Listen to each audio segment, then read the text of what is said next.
पथरीले पहाड़ों में 2 मंजिला वाले ससुराल में आई नई नवेली बहू। व्यापार में हुए धोखे के कारण हरिप्रसाद का आलीशान घर छिन गया और पूरा परिवार सड़क पर आ गया। सबसे बड़ी चिंता मोहन की शादी की थी, जो बस 1 महीने दूर थी। बाबूजी, हम सड़क पर आ गए। प्रिया को ब्याह कर कहाँ लाऊंगा? हम प्रिया के घर वालों से क्या कहेंगे? हे भगवान, बेटे की शादी सिर पर है और सिर छुपाने तक की छत भी नहीं बची। मेरा अंश, वो भी भूखा है। हिम्मत रख मोहन, कुछ न कुछ तो। एक रास्ता है, मेरा मायका। पहाड़ों में हमारी थोड़ी पथरीली जमीन है, पुरखों की है, कोई रहता नहीं, पर है तो हमारी। पहाड़? वहां क्या करेंगे हम? यहाँ शहर में नहीं टिक पाए, वहां पथरीली जमीन पर क्या कर लेंगे? रवि की बात बीच में ही कट गई। उनके पास कोई रास्ता नहीं था। तभी सावित्री ने दृढ़ता से सबको देखा। उगाएंगे नहीं, बसाएंगे। यहाँ किराए के धक्के खाने से अच्छा है अपनी झोपड़ी खड़ी करें। मेहनत करेंगे बाबूजी। वहाँ न पानी है न बिजली, जंगली जानवरों का डर। पर अपनी छत होगी माँ जी। हम प्रिया को सड़क पर नहीं ला सकते।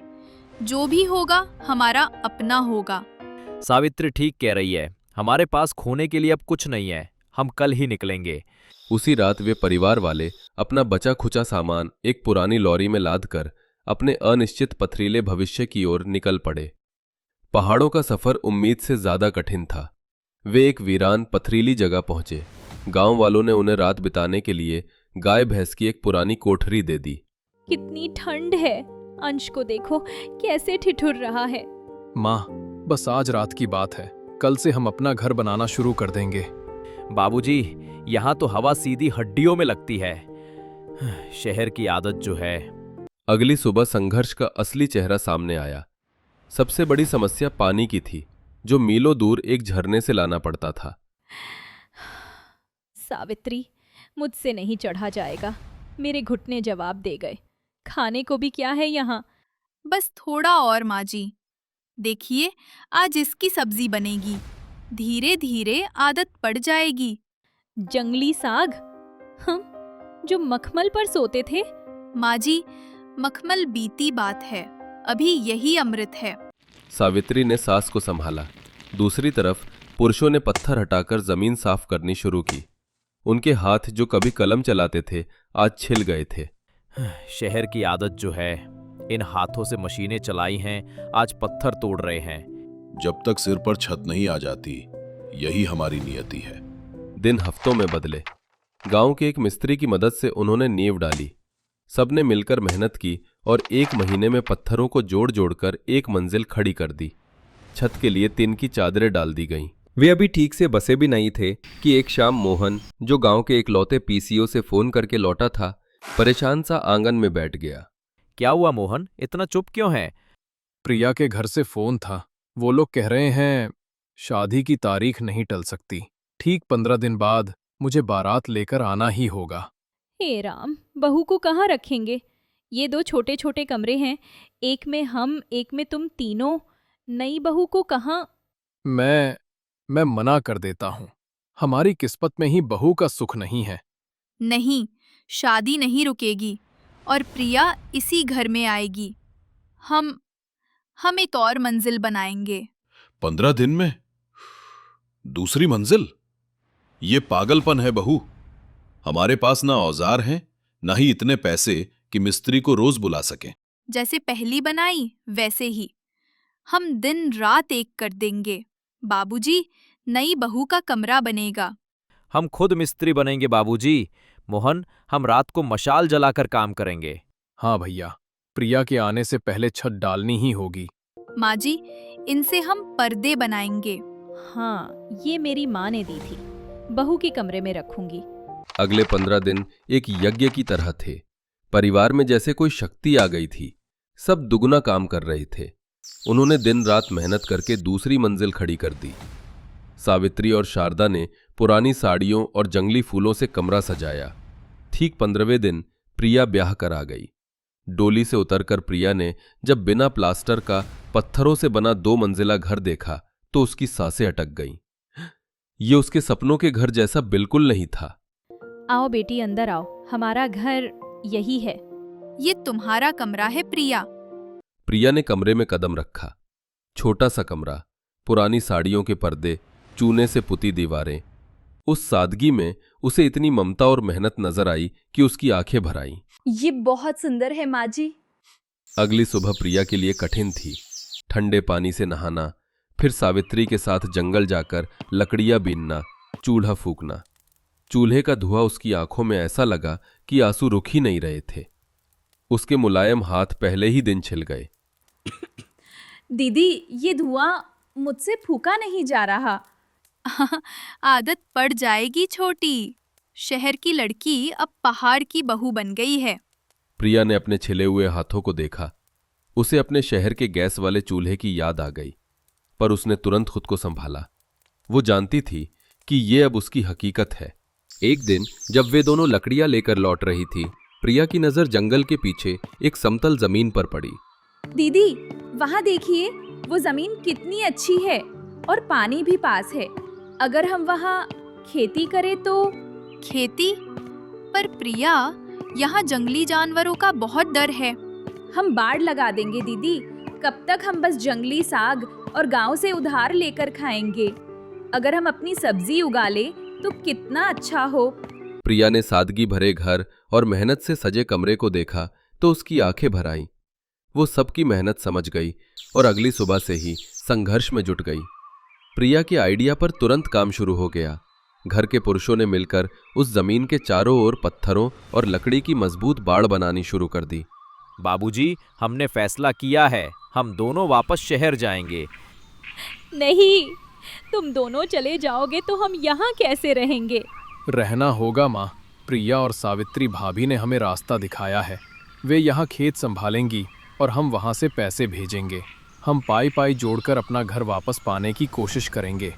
ये एक कठिन विदाई थी। रवि और मोहन मजदूरी करने शहर चले गए। पीछे पहाड़ों में 3 औरतों ने मोर्चा संभाल लिया। चल छोटी, अब मोर्चा हमें संभालना है। हाँ दीदी। सावित्री, प्रिया और शारदा ने मिलकर उस खेत में जान डाल दी। वे सुबह उठकर पानी लाती, खेत में काम करती। एक रात जंगली सुअरों का एक झुंड आया और उनकी आधी मेहनत बर्बाद कर गया। दीदी, सब खत्म हो गया, हमारी सारी मेहनत। नहीं, हम बाड़ और मजबूत करेंगे, हार नहीं मानेंगे। अभी हम जिंदा हैं। तीनों औरतों ने फिर से मेहनत की। कुछ ही महीनों में उनकी मेहनत रंग लाई। खेत में टमाटर, बैंगन, आलू और पालक की फसल लहलहा उठी। अब वे थोड़ी बहुत सब्जी पास के गांव में बेचने भी लगी थी। 1 साल बीत गया। पहाड़ का वो पथरीला घर अब घर जैसा लगता था। एक दिन बिना किसी सूचना के रवि और मोहन वापस आ गए। इतने दिनों बाद आए और बताया भी नहीं। तुम लोग दुबले हो गए हो। एक अच्छी खबर लेकर आए हैं माँ। बाबूजी, हमने शहर में एक नया घर ले लिया है। छोटा है पर अपना है, पक्की छत वाला घर। अब आप सबको यहाँ रहने की जरूरत नहीं है। सच? मेरा घर? तुम दोनों ने यहाँ सब संभाला, तभी हम वहाँ जी जान लगा पाए। ये घर तुम्हारी हिम्मत से खरीदा है भाभी। हाँ माँ, हमारी मेहनत सफल हुई। चलो अब सामान बांधो। सब खुश थे, पर प्रिया और सावित्री चुपचाप उस पथरीले घर को देख रही थीं, जिसे उन्होंने अपने हाथों से बनाया था। क्या हुआ प्रिया, तुम खुश नहीं हो? खुश हूँ, बस इस घर को ना नहीं कह पा रही हूँ। इसने हमें तब संभाला जब कोई नहीं था। इसकी सीढ़ियों पर मेरे पहले कदम हैं। इस आंगन में मेरी पहली रसोई थी। ये भी अपना ही घर है। ये हमारा मायका है। हम यहाँ छुट्टियाँ मनाने आया करेंगे। परिवार खुशी खुशी वापस शहर चला गया, लेकिन वे अपने उस 2 मंजिला पथरीले घर को कभी नहीं भूले, जो उनके संघर्ष, हिम्मत और 2 बहुओं के हौसले का प्रतीक था। समुद्र किनारे बसा एक छोटा सा गरीब गांव। चारों तरफ पथरीली जमीन, कहीं कहीं सूखी झाड़ियां। औरतें सिर पर खाली मटके लेकर पानी की तलाश में निकली हैं। समुद्र की लहरें किनारे टकरा रही हैं। तेज धूप से सबके चेहरे थके और जले हुए से लग रहे हैं। अरे बाप रे, ये कैसी तपती धूप है रे भाई। लगता है आसमान से आग बरस रही है। जरा देखो, मेरे हाथों की चमड़ी तक झुलस रही है। रामलाल काका, क्या करे, कुएं तक सूख चुके हैं। अब तो बस यही समुद्र बचा है, लेकिन ये खारा पानी पिए तो पिए कैसे? मछली पकड़कर ही तो पेट पल रहा है गीता बहन, पर अब इस गर्मी ने तो समंदर को भी बदल दिया है। मछलियां गहराई में चली गई। सुबह से जाल डाला है पर खाली का खाली है। माँ, बहुत प्यास लगी है, पानी दो ना। बेटा, मटका खाली है, अब क्या करूं? बस थोड़ा धीरज रखो। गांव वाले आपस में इकट्ठा हो जाते हैं। सबके चेहरे पर बेचैनी साफ दिखाई दे रही थी। सुना है सरकार ने हमारे नाम पर राहत भेजी है, लेकिन जमींदार जगदीश ने सब रोक लिया। वो अपने गोदाम में अनाज भर रहा है और हम भूख प्यास से मर रहे हैं। सच कहा सुमित्रा बहन, जगदीश हर साल यही करता है, हमारे हिस्से का सब लूट लेता है। अब तो कुछ करना पड़ेगा, नहीं तो ये गर्मी हमें जिंदा जला देगी। लेकिन करेंगे क्या? हमारी खेती तो बंजर हो गई है, जमीन फट गई है, ऊपर से ये आग उगलता सूरज। कहीं कोई ठंडी जगह मिल जाए तो थोड़ा चैन मिले। अरे मैंने कल देखा था, पहाड़ के उस पार बड़े बड़े पत्थरों के बीच एक गुफा जैसी जगह है। अंदर कितनी ठंडी हवा आती है वहां से। मैं अकेला था इसलिए गुफा के अंदर नहीं गया। सच कह रहे हो बेटा, वहाँ सच में ठंडक है? हाँ काकी, मैं कल दोपहर खेलते खेलते वहां चला गया था। बाहर आग जैसा तप रहा था, लेकिन गुफा के अंदर से ठंडी हवा बह रही थी। तो फिर क्यों ना सब लोग कल जाकर देखें, शायद वही हमारी मुसीबत का हल हो। अगली सुबह सूरज निकलते ही गांव में फिर वही गर्मी। गांव वाले एक साथ इकट्ठा होकर गुफा देखने जाने का फैसला करते हैं। कुछ लोग टोकरी में खाना और पानी लेकर निकलते हैं। अरे भाई देखना, ये चट्टानें कितनी तप रही हैं, पैर तो जैसे अंगारे पर रखे हों। अगर ये गुफा सच में ठंडी हुई ना तो वही डेरा डाल दूंगा। काका, आपके बिना गांव का क्या होगा? सब तो आप ही के अनुभव से मछली पकड़ते हैं। बस प्रार्थना करो भाई, अंदर सच में राहत मिले, वरना तो ये गर्मी हमें जीते जी मार देगी। गांव वाले पथरीली जमीन पर चलते चलते पहाड़ की तलहटी पर पहुंचते हैं। सामने बड़े बड़े चट्टान खड़े हैं, जिनके बीच एक दरार सी दिखती है। दरार के अंदर से हल्की सी ठंडी हवा आ रही होती है। यही है वो जगह, देखो हवा आ रही है, महसूस करो। अरे वाह, जैसे किसी ने जलते शरीर पर पानी छिड़क दिया हो। कितनी ठंडक है यहाँ। बड़ी अजीब बात है, बाहर इतनी तपिश और अंदर इतनी ठंडक। लगता है खुद भगवान ने हमें ये जगह बख्श दी है। अरे ये तो सचमुच किसी स्वर्ग से कम नहीं। अब तो मन करता है यहीं रह जाऊं। दीवार पर हाथ फेरते हुए, अगर हम सब मिलकर यहाँ कुछ झोपड़ियां बना लें तो गर्मी के दिनों में पूरा गांव यहीं बस सकता है। बुरा विचार नहीं है।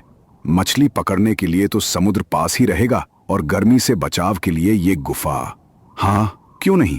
तभी गुफा के बाहर से अचानक 2-3 लोग आते हैं। उनके हाथों में लकड़ियां और खाली मटके होते हैं। भाई, जरा हमें भी बैठने दोगे? रास्ता भटक गए हैं, प्यास से जान निकल रही है। अरे बैठो बैठो, यहाँ सब अपना है। ये जगह भगवान ने सबके लिए बनाई है। लो, थोड़ा पानी पी लो। थोड़ा और पानी मिलेगा क्या? माफ करना भाई साहब, बस इतना ही पानी है। तुम लोग बड़े नेक दिल हो। अच्छा लगा आपसे मिलकर। तो गांव वालों, अब हमें यहाँ अपना नया बसेरा शुरू करना होगा। अगर यहाँ बसने का सोच रहे हो तो हम भी मदद करेंगे। ये जगह बहुत अनोखी है।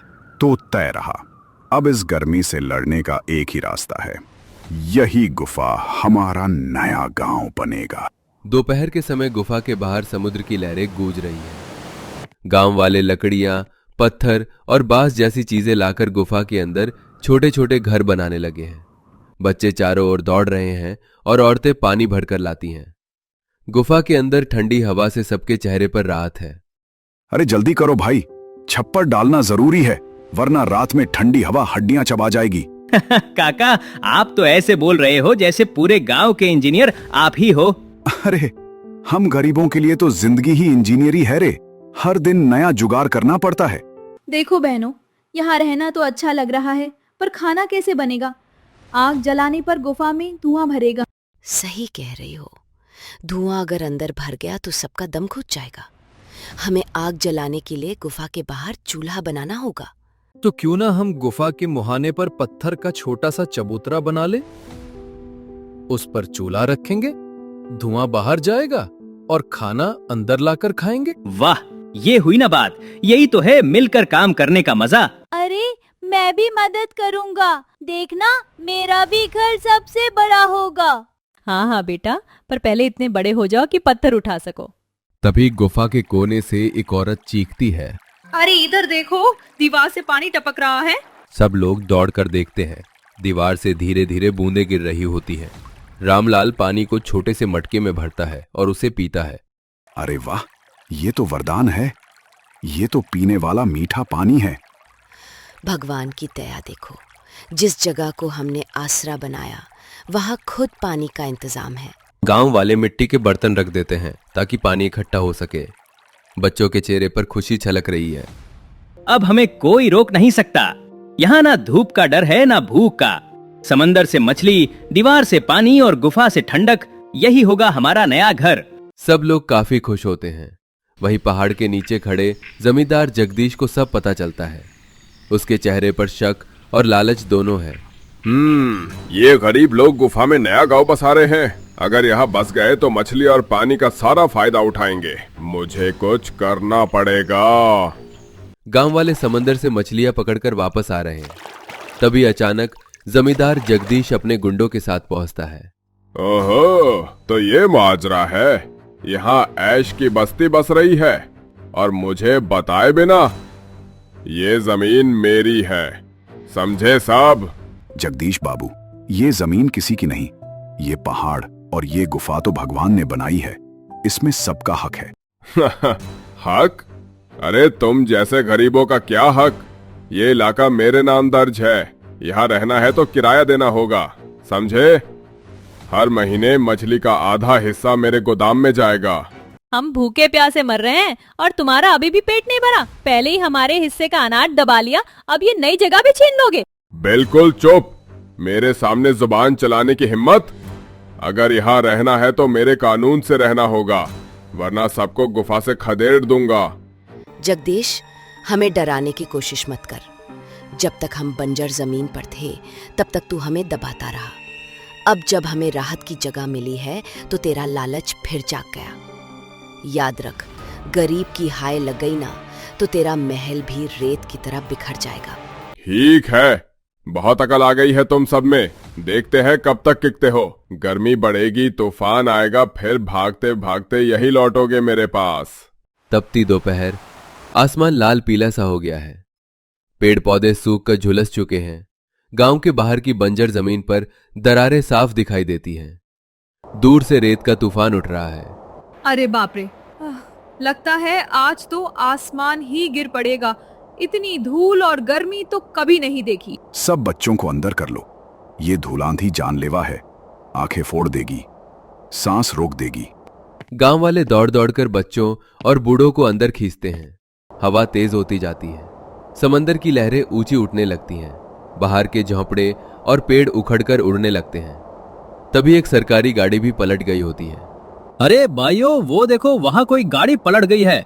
चलो, हमें उनकी मदद करनी चाहिए। गांव के आदमी लोग उस गाड़ी से आदमी को गुफा में लाते हैं और उसे आराम करने की जगह देते हैं। कुछ देर बाद तूफान भी थम जाता है और आदमी को होश आता है। आप लोगों ने मेरी जान बचा ली, धन्यवाद। अरे नहीं, मुसीबत में किसी की मदद करना यही हमारा सौभाग्य है। वैसे ये रामपुर गांव कहाँ है? ये तो हमारा ही गांव था जो हमें छोड़ना पड़ा। आपको वहां किससे काम है? क्या छोड़ना पड़ा? लेकिन आप सबके नाम से अनाज, पानी के टैंकर, सरकारी मदद जो जा रही है वो सब जगदीश के पास जा रही है। हम तो यहाँ मुसीबत में रह रहे हैं। अब आप चिंता मत कीजिए, मुझे सब समझ आ गया है। कुछ दिनों का समय दीजिए, सब ठीक हो जाएगा और मैं जगदीश को सजा भी दिलवाऊंगा। मनोज सारी बात आगे पहुंचा देता है, जिसके बाद जगदीश को सजा मिलती है। साथ ही अब पूरा गांव उसी गुफा में सरकारी सुविधा और सरकार की इजाजत के साथ रहने लगता है।